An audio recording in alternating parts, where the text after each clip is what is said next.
Hi అండి, నేను మీ MPR. మాజీ మంత్రి చెవిరెడ్డి భాస్కర్ రెడ్డి గారి మీద ఫోక్సో కేసు పెట్టడము, ఆయన అనుచరుల మీద 11 కేసులు పెట్టడం జరిగింది ప్రభుత్వం. దీని గురించి మనం అందరం చూసే ఉంటాం.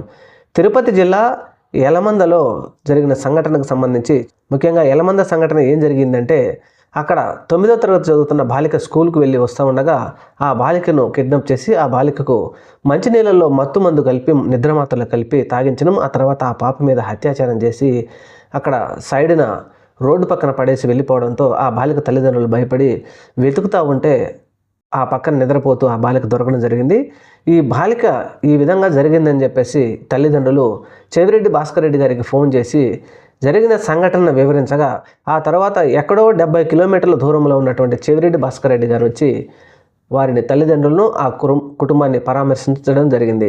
పరామర్శించిన తర్వాత రాష్ట్రంలో జరుగుతున్న పరిస్థితులు వివరిస్తూ ఆయన విలేకరుల మిత్రులతో మాట్లాడితే, దీని గురించి ప్రస్తుత ప్రభుత్వం ఆయన మీద, ఆయన అనుచరుల మీద 11 కేసులు నమోదు చేయడంతో ఆ బాలిక తండ్రి ఈరోజు బయటకు వచ్చి ప్రెస్ మీట్ పెట్టి మాట్లాడటం జరిగింది. చెవిరెడ్డి భాస్కర్ రెడ్డి గారికి ఏమీ తప్పు లేదు.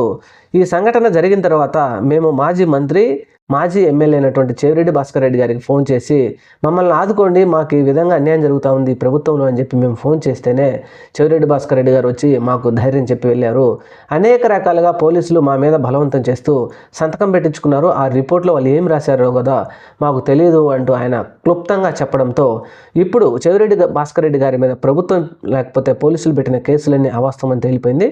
మరి దీని మీద పోలీసులు ఏ విధంగా స్పందిస్తారో తెలియదు, కానీ ముఖ్యంగా బాలిక తండ్రి మాత్రం క్లుప్తంగా చెప్పాడు, నేను ఎవరి మీద కంప్లైంట్ చేయలేదు, ఈ ప్రభుత్వంలో ఈ విధంగా అన్యాయం జరుగుతూ ఉంది, ఎవరినైనా పరామర్శించడానికి వచ్చినా ఈ విధమైనటువంటి తప్పులు జరుగుతున్నాయి అని ఎత్తి చూపినా లేకపోతే ప్రశ్నించినా సరే అనేక విధాలుగా కేసులు పెట్టి వీరిని అణగదొక్కే ప్రయత్నం చేస్తూ ఉన్నారు. ఇది ఎప్పటికీ మంచి పద్ధతి కాదు.